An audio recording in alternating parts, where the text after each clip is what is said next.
함께할 성경 말씀 로마서 8장 1절로부터 11절까지 말씀. 로마서 8장 1절부터 11절까지 말씀입니다. 그러므로 이제 그리스도 예수 안에 있는 저에게는 결코 정죄함이 없나니 이는 그리스도 예수 안에 있는 생명의 성령의 법이 죄와 사망의 법에서 너를 해방하였습니다. 율법이 육신으로 말미암아 연약하게 할 수 없는 그것을 하나님은 하시나니 곧 죄로 말미암아 자기 아들을 죄 있는 육신의 모양으로 보내어 육신의 죄를 정하사 육신을 따르지 않고 그 영을 따라 행하는 우리에게 율법의 요구가 이루어지게 하려 하심이니라. 육신을 따르는 자는 육신의 일을, 영을 따르는 자는 영의 일을 생각하나니 육신의 생각은 사망이요 영의 생각은 생명과 평안이니라. 육신의 생각은 하나님과 원수가 되나니 이는 하나님의 법에 굴복하지 아니할 뿐 아니라 할 수도 없습니다. 육신에 있는 자들은 하나님을 기쁘시게 할 수 없느니라. 만일 너희 속에 하나님의 영이 거하시면 너희가 육신에 있지 아니하고 영에 있나니 누구든지 그리스도의 영이 없으면 그리스도의 사람이 아니라. 또 그리스도께서 너희 안에 계시면 몸은 죄로 말미암아 죽은 것이나 영은 의로 말미암아 살아있는 것이니라. 예수를 죽은 자 가운데서 살리신 이의 영이 너희 안에 거하시면 그리스도 예수를 죽은 자 가운데서 살리신 이가 너희 안에 거하시는 그의 영으로 말미암아 너희 죽을 몸도 살리시리라. 아멘. 하나님의 크신 은혜와 평강의 은혜를 예비 가운데 충만히 임하시기를 우리 예수 그리스도의 이름으로 축원합니다. 오늘 우리는 로마서 8장 1절부터 11절까지의 말씀을 같이 묵상해 보고자 합니다. 그러므로 이제 그리스도 예수 안에 있는 저에게는 결코 정죄함이 없나니. 이 말씀은 죄와 실패 가운데 살아가는 인간에게 주시는 하나님의 가장 놀라운 복음의 선언입니다. 사도 바울은 로마서 7장에서 인간의 내면에서 벌어지는 영적 갈등을 고백했습니다. 선을 행하기 원하지만 악을 행하는 자신을 발견했습니다. 하나님의 뜻을 알고 있지만 그것을 온전히 이루지 못하는 자신의 연약함을 바라보았습니다. 오라 나는 곤고한 사람이로다. 이 고백은 믿음 없는 사람의 절망이 아니었습니다. 오히려 하나님을 사랑하는 사람이 자신의 부족함을 깨닫는 자리에서 나오는 거룩한 탄식이었습니다. 신앙생활을 하면서 우리는 때때로 자신의 모습을 보며 낙심합니다. 예수님을 믿으면 우리의 모든 문제가 즉시 사라질 것이라고 생각하지만 우리가 사는 현실 속에서는 우리는 여전히 연약함과 싸웁니다. 예전보다 더 우리는 죄를 민감하게 느끼게 되었고 이전에는 아무렇지 않게 지나쳤던 자신의 모습 때문에 스스로 상처를 받고 아파할 때가 있게 되었습니다. 그런데 이것은 이상한 일이 아닙니다. 오히려 성령께서 우리 안에서 역사하고 계시다는 증거입니다. 빛이 밝아질수록 어둠이 더 분명하게 보이는 것처럼 하나님의 은혜가 깊어질수록 우리는 우리의 자신의 부족함을 더 분명하게 깨닫게 됩니다. 그러나 하나님께서는 우리의 죄를 깨닫게 하신 후에 절망 가운데 그대로 버려두지 않으셨습니다. 로마서 8장은 바로 그 하나님의 은혜를 선포하는 장이기도 합니다. 로마서 7장이 인간의 연약함을 보여주는 말씀이라면 로마서 8장은 성령 안에서 주어지는 하나님의 능력을 보여주는 말씀입니다. 로마서 7장이 나는 할 수 없다 라는 인간의 고백이라면 로마서 8장은 하나님께서 하신다 라는 은혜의 선언의 말씀입니다. 그래서 로마서 8장은 성경 전체 가운데 가장 위대한 복음의 장 가운데 하나로 불리기도 합니다. 여기에는 죄사함의 은혜가 있고 성령의 인도하심이 있으며 하나님의 자녀된 기쁨이 있고 마지막에는 부활의 소망까지 담겨 있습니다. 오늘 본문은 먼저 우리에게 새로운 신분을 선언하고 시작합니다. 그러므로 이제 그리스도 예수 안에 있는 자에게는 결코 정죄함이 없나니. 여기서 가장 중요한 표현은 그리스도 예수 안에 있는 자입니다. 바울은 우리의 상태보다 우리의 위치를 먼저 이야기합니다. 우리가 완벽하기 때문에 우리에게 정죄함이 없는 것이 아니라 우리가 죄를 한 번도 짓지 않았기 때문에 하나님께 인정받는 것도 아니라는 겁니다. 우리가 그리스도 안에 있기 때문에 우리에게 정죄함이 없는 것입니다. 어린아이가 부모의 품 안에 있을 때 안전한 것처럼 성도는 예수 그리스도 안에 있어야 하나님의 은혜 안에 거하게 됩니다. 우리의 구원의 근거는 우리의 성취가 아니라 바로 그리스도의 십자가이기 때문입니다. 우리의 소망은 우리의 의지가 아니라 하나님의 약속입니다. 우리의 자랑은 우리의 공로가 아니라 예수 그리스도의 은혜입니다. 감리교의 선구자인 웨슬리는 이 복음의 진리를 매우 중요하게 가르쳤습니다. 웨슬리는 인간이 스스로 하나님께 나아갈 수 없다고 생각했습니다. 죄 가운데 인간을 먼저 찾아오시는 하나님의 은혜가 있기 때문에 우리가 하나님을 알게 된다고 가르쳤습니다. 이것이 웨슬리가 얘기한 선의 은총입니다. 하나님께서 먼저 우리를 찾아오셨습니다. 우리가 하나님을 선택하기 전에 하나님께서 먼저 우리를 사랑하셨습니다. 우리가 하나님을 찾기 전에 하나님께서 먼저 우리를 부르셨습니다. 그리고 그 은혜 안에서 믿음으로 어렵다 하심 우리가 받습니다. 이것이 칭의입니다. 그러나 웨슬리는 칭의가 신앙의 마지막이 아니라 신앙의 시작이라고 이야기했습니다. 하나님께 용서받은 사람은 이제 성령이 역사 가운데 서서히 변화되어 가기 시작합니다. 죄 용서를 받은 사람이 죄 가운데 원하는 것이 아니라 머무는 것이 아니라 거룩함을 향해 나아가는 것이 하나님의 뜻입니다. 이것이 성화입니다. 그러므로 로마서 8장은 단순히 너는 용서받았다라는 말씀만 전하는 것이 아닙니다. 이제 성령 안에서 새로운 삶을 살아가라는 하나님의 초청의 말씀이기도 합니다. 본문 2절에 이렇게 말씀합니다. 이는 그리스도 예수 안에 있는 생명의 성령의 법이 죄와 사망의 법에서 너를 해방하였습니다. 바울은 여기서 두 가지 힘을 비교합니다. 하나는 죄와 사망의 법입니다. 다른 하나는 생명의 성령의 법입니다. 죄와 사망의 법은 인간을 하나님으로부터 멀어지게 만드는 힘입니다. 죄는 단순히 몇 가지 잘못된 행동을 의미하지 않습니다. 죄는 인간의 마음 중심에서 하나님 없이 살아가려는 방향성을 이야기합니다. 죄는 처음에는 자유처럼 보입니다. 내 마음대로 살겠다. 내가 원하는 것을 하겠다. 누구의 간섭도 받지 않겠다. 그러나 결국 죄는 사람을 묶습니다. 욕심은 더 큰 욕심을 낳습니다. 미우는 마음의 평안을 빼앗아갑니다. 교만은 하나님과의 관계를 깨뜨립니다. 용서받지 못하는 마음은 다른 사람보다 먼저 자신의 영혼을 병들게 합니다. 죄는 자유를 약속하지만 결국 인간을 노예로 만듭니다. 그러나 하나님께서는 우리에게 새로운 법을 주셨습니다. 바로 생명의 성령의 법입니다. 생명의 법은 우리를 정죄와 두려움에서 벗어나게 합니다. 성령은 우리에게 하나님의 사랑을 깨닫게 합니다. 성령은 우리가 하나님의 자녀임을 확신하게 하십니다. 성령은 넘어졌을 때 우리가 다시 일어날 힘을 주십니다. 성령은 죄를 미워하고 거룩함을 사모하는 마음을 주십니다. 이것이 복음 안에서 누리는 참된 자유입니다. 참된 자유는 하고 싶은 것을 모두 하는 것이 아닙니다. 참된 자유는 하나님께서 기뻐하시는 것을 선택할 수 있는 능력입니다.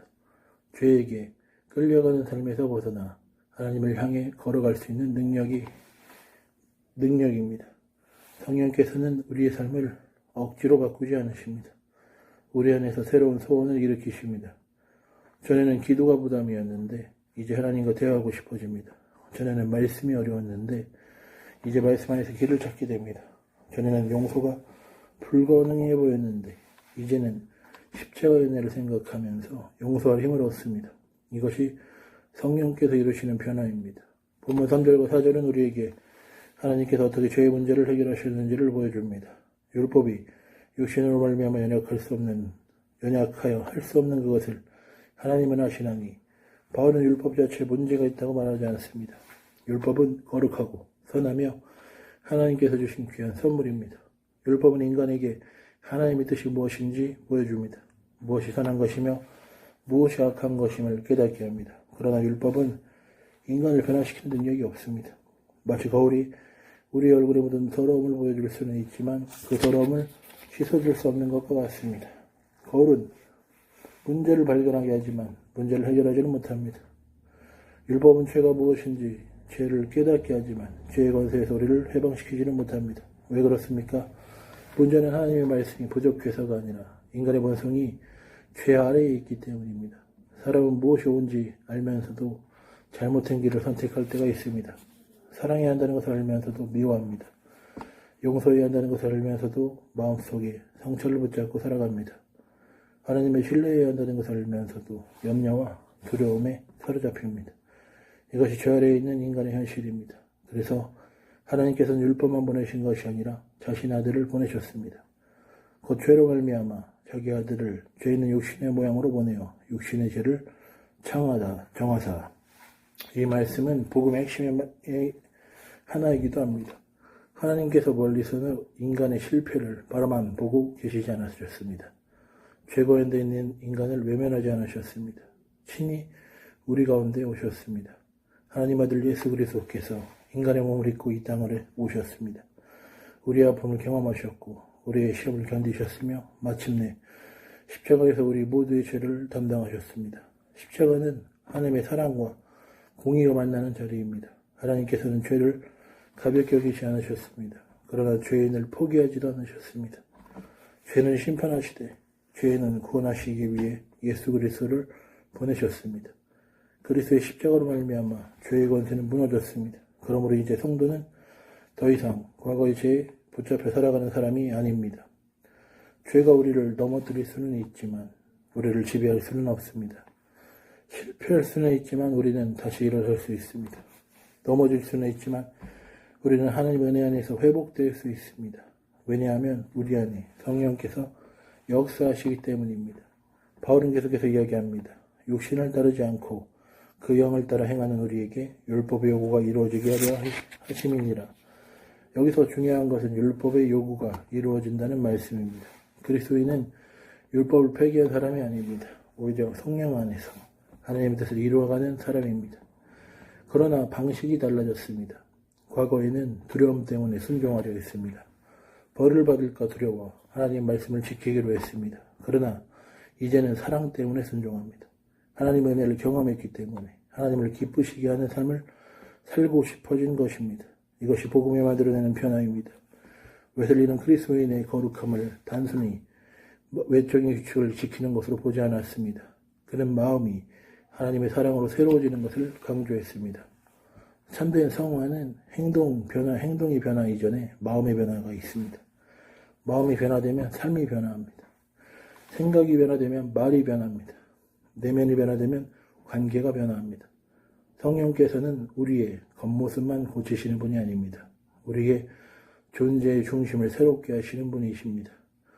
본문의 5절부터 8절에 이러한 변화를 우리 이제 육신과 영의 대조를 통하여 설명합니다. 육신을 따르는 자는 육신의 일을, 영을 따르는 자는 영의 일을 생각하느니. 여기서 말하는 육신은 단순히 우리의 몸을 의미하지 않습니다. 성경에서 육신은 하나님 없이 살아가려는 인간의 타락한 본성을 이야기합니다. 반대로 영은 성령의 다스림 아래 살아가는 새로운 삶을 의미합니다. 바울은 인간의 삶이 결국 무엇을 중심으로 살아가느냐에 따라서 그 사람의 인생이 결정된다고 생각했습니다. 사람의 생각은 그 사람의 방향을 결정하지만 무엇을 가장 중요하게 여기는 애는 결국 그 사람의 삶을 만들어갑니다. 돈만 생각하는 사람은 결국 돈의 지배를 받게 됩니다. 명예만 추구하는 사람은 사람들의 평가에 묶이게 됩니다. 자신만 생각하는 사람은 결국 자기 안에 갇히게 됩니다. 그러나 하나님을 생각하는 사람은 각 하나님께 가까워집니다. 말씀을 사랑하는 사람은 말씀의 사람이 됩니다. 성령을 따라 사는 사람은 점점 그리스도를 닮아갑니다. 그래서 바울은 이렇게 선언합니다. 육신의 생각은 사망이요 영의 생각은 생명과 평안이니라. 이 말씀은 오늘 우리의 삶을 돌아보게 하는 말씀입니다. 나는 무엇을 가장 많이 생각하고 있습니까? 내 마음의 중심에는 무엇이 자리 잡고 있습니까? 하루 동안 가장 많은 시간을 차지하는 것은 무엇입니까? 우리가 무엇을 바라보고 무엇을 생각하는지가 우리의 영적 방향을 결정합니다. 육신의 생각은 결국 하나님과 멀어지게 합니다. 왜냐하면 육신은 자기중심적이기 때문입니다. 하나님보다 나를 먼저 생각합니다.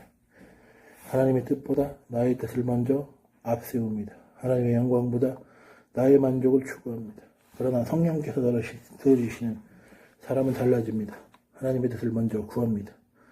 하나님의 마음으로 세상을 바라봅니다. 내가 원하는 길보다 하나님께서 원하시는 길을 선택합니다. 그 결과 성령께서 주시는 생명과 평안을 누리게 됩니다. 여기서 우리가 기억해야 할 중요한 사실이 하나 있습니다. 성령을 따른다는 것은 특별한 사람만 경험하는 신비한 체험이 아니라는 것입니다. 매일의 삶 속에서 하나님을 선택하는 것입니다. 화가 날 때 성령의 음성을 듣는 것입니다. 상처받았을 때 복수보다 용서를 선택하는 것입니다. 욕심이 생길 때 나눔을 선택하는 것입니다. 두려움이 찾아올 때 믿음을 선택하는 것입니다. 성령 충만한 삶은 현실을 떠나는 삶이 아닙니다. 우리의 현실 속에서 하나님의 뜻을 선택하며 살아가는 삶입니다. 웨슬리는 이것을 생활 속의 거룩함이라고 보았습니다.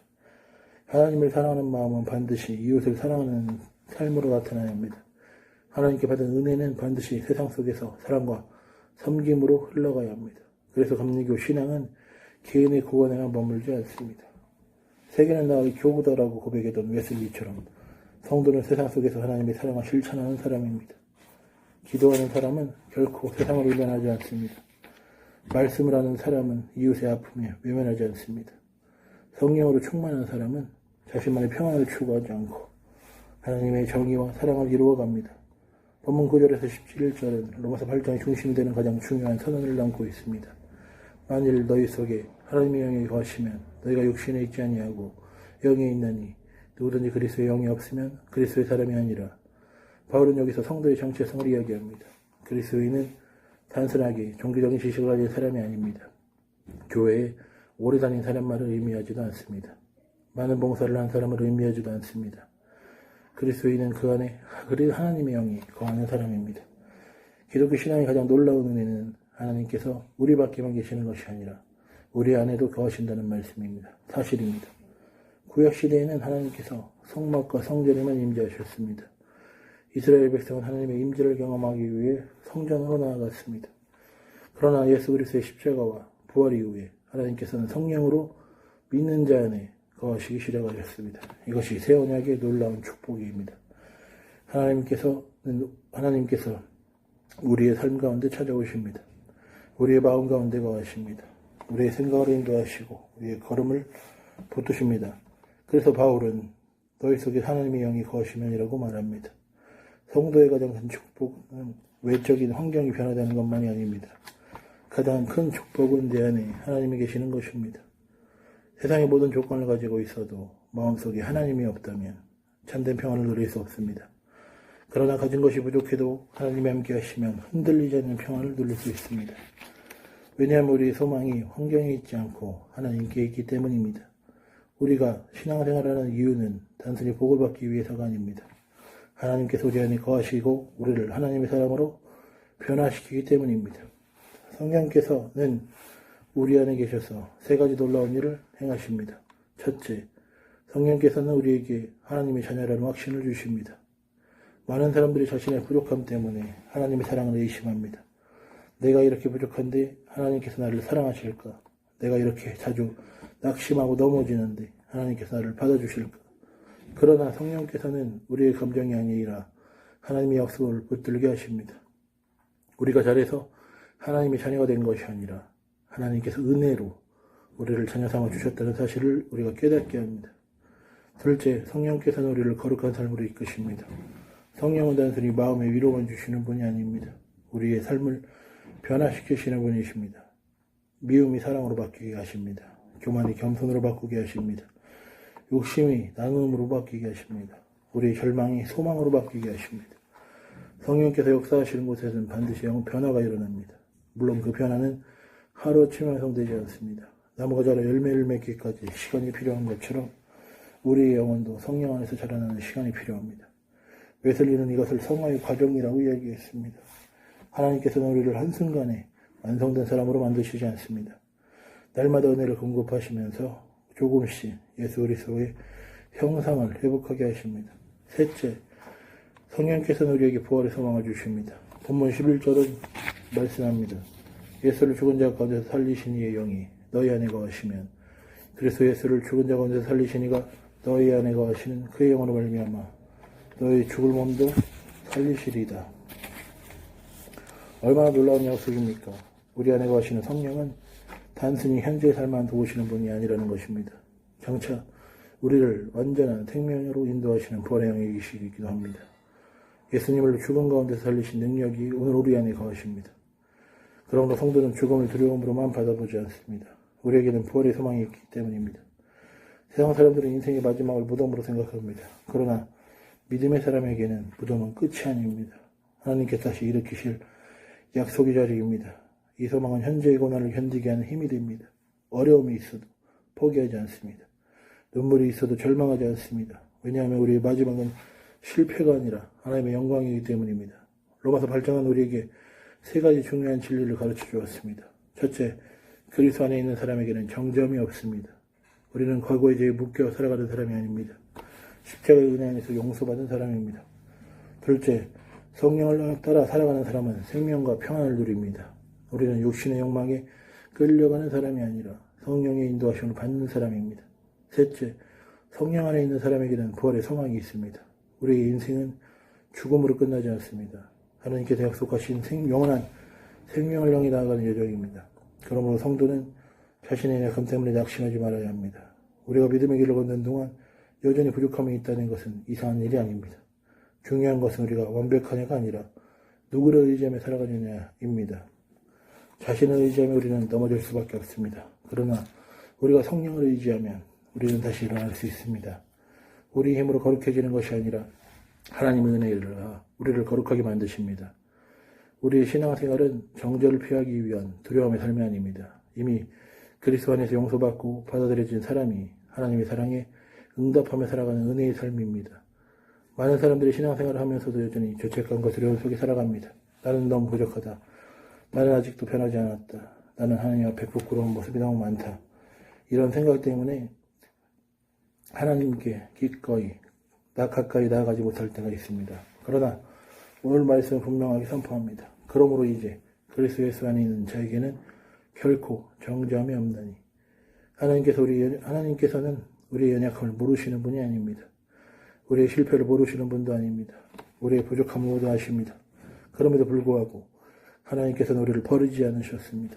왜냐하면 우리의 구원의 근거가 우리 자신에게 있지 않고 예수 그리스도에게 있기 때문입니다.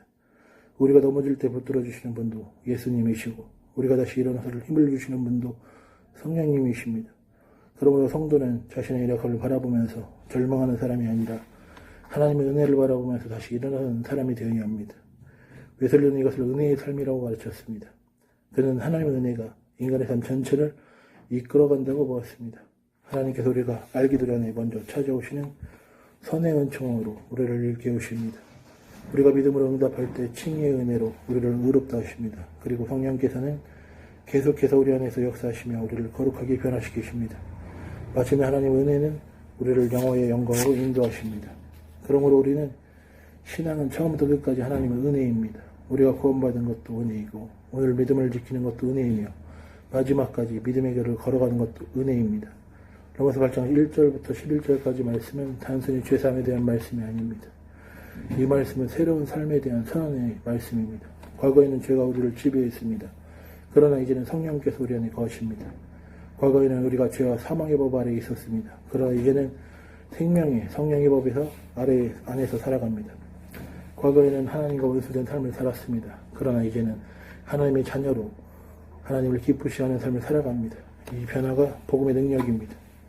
기독교 신앙은 단순히 죄를 용서받는 것으로 멈추지 않습니다. 하나님께서는 우리를 용서하실 뿐 아니라 우리를 변화시키십니다. 우리를 죄 가운데 그대로 두지 않으시고 새로운 피조물로 만들어 가십니다. 그래서 바울은 고린도후서에서 이렇게 고백했습니다. 그런즉 누구든지 그리스도 안에 있으면 새로운 피조물이라. 이전 것은 지나갔으니 보라 새 것이 되었도다. 성령께서는 오늘도 우리 안에서 새 일을 행하고 계십니다. 우리의 생각을 바꾸십니다. 우리의 마음을 새롭게 하십니다. 우리의 삶의 방향을 하나님께 돌립니다. 그러므로 성도는 매일 성령의 인도하심을 구해야 합니다. 주님 오늘도 내 생각이 아니라 성령께서 나를 인도하여 주옵소서. 내 욕심이 아니라 하나님의 뜻을 따라 살게 하옵소서. 내 감정이 아니라 주님의 사랑으로 사람을 대하게 하옵소서. 이렇게 기도하고 살아가는 사람이 성령의 사람입니다. 성령 충만한 삶은 특별한 사람만 경험하는 것이 아닙니다. 하나님의 은혜를 사모하고 말씀 안에 옆에 자신을 내려놓는 모든 성도가 경험할 수 있는 은혜입니다. 우리가 기도할 때 성령께서 역사하십니다. 우리가 말씀을 가까이 할 때 성령께서 우리의 마음을 깨우십니다. 예배 가운데 성령께서 우리를 새롭게 하십니다. 성도의 삶은 성령의 인도하심 받는 삶입니다. 그리고 성령께서 인도하시는 삶에는 반드시 열매가 나타납니다. 사랑의 열매가 맺힙니다. 기쁨의 열매가 맺힙니다. 평안의 열매가 맺힙니다. 인내와 온유와 절제의 열매가 맺힙니다. 이것이 성령께서 우리 안에서 이루시는 거룩한 변화입니다. 그러므로 우리는 우리 자신을 다시 돌아보아야 합니다. 나는 무엇에 이끌려 살아가고 있습니까? 육신의 생각입니까? 아니면 성령의 생각입니까? 나의 마음은 무엇으로 채워져 있습니까? 세상의 염려와 욕심입니까? 아니면 하나님의 말씀과 성령의 은혜입니까? 오늘 성령은 분명하게 우리에게 이야기합니다. 육신의 생각은 사망이요 영의 생각은 생명과 평안이니라. 육신을 따른다는 것은 단순히 몸의 영광만을 의미하지 않습니다. 하나님 없이 자기중심적으로 살아가는 것은 모든 삶을 의미합니다. 자기의 뜻을 하나님의 뜻보다 앞세우는 삶입니다. 그러나 성령을 따른다는 것은 하나님의 뜻을 구하며 살아가는 것입니다.